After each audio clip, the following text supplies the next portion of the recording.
Alam nyo bang ang mga pusa ay may swerteng ibinibigay sa ating mga buhay?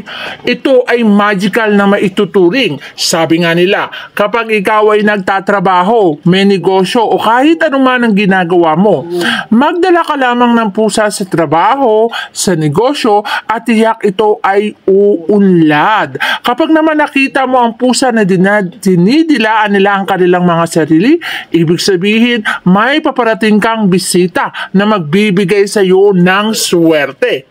At kapag naman kinikis-kis ng pusa ang kanilang katawan sa inyong mga binti, isinasali nila sa inyo ang kanilang lakas at puwersa upang maging maganda ang magiging resulta ng iyong gagawin sa maghapon.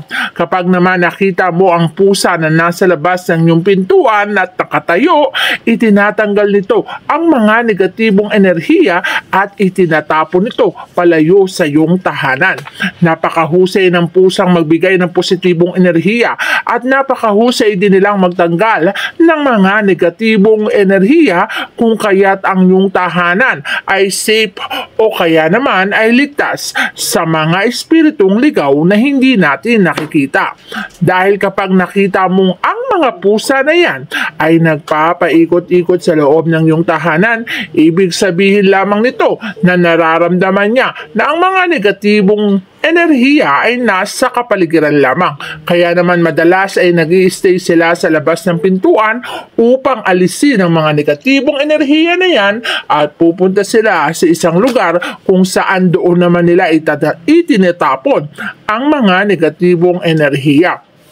Sapagkat ang mga alaga nating pusa ay nagbibigay ng proteksyon sa kanilang mga master. Ayaw nila na ikaw ay mamblema o magkaroon ng perwisyo sa iyong tahanan. Ang mga pusa din nating alaga ay territorial. Meron silang isang lugar kung saan tinutulugan at pinag-i-stayan. Huwag na huwag mong hahayaan na ang lugar na to ay masira sapagkat ito rin ay magre-resulta sa kanilang pagkahina. Ang mga pusa nating alaga ay mahalin para naman sa ganon ang ibibilik nito sa atin ay pagmamahal at swerte rin.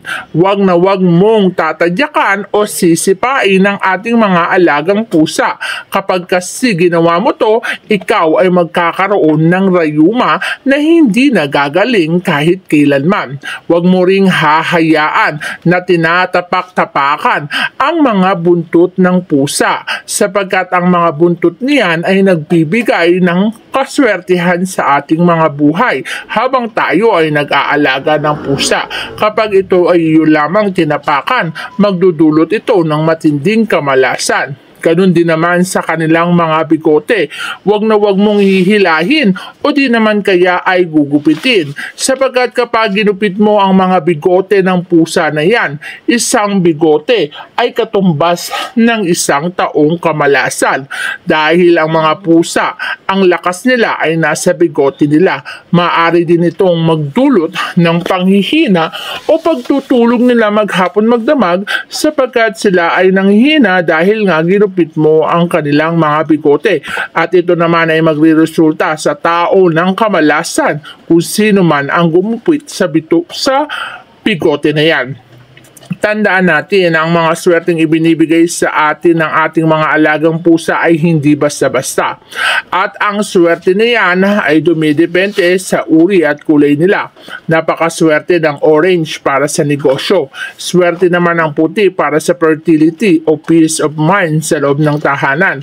Ang mga black na cat naman ay nagtatanggal ng negatibong enerhiya.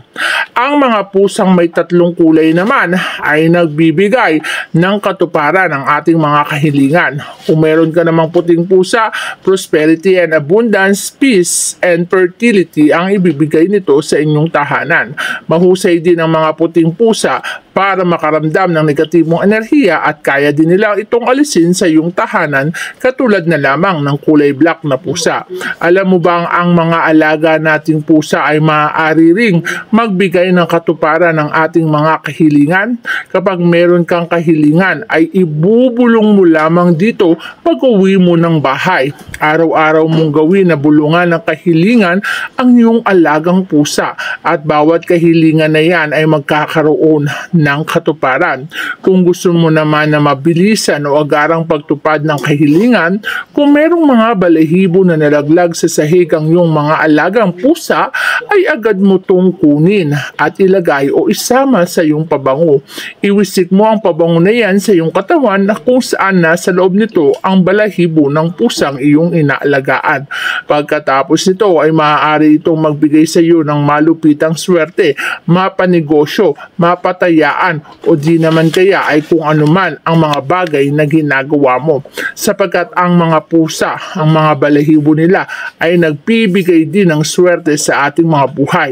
Meron din silang mga senyalis na binibigay kung ikaw ay magkakapera.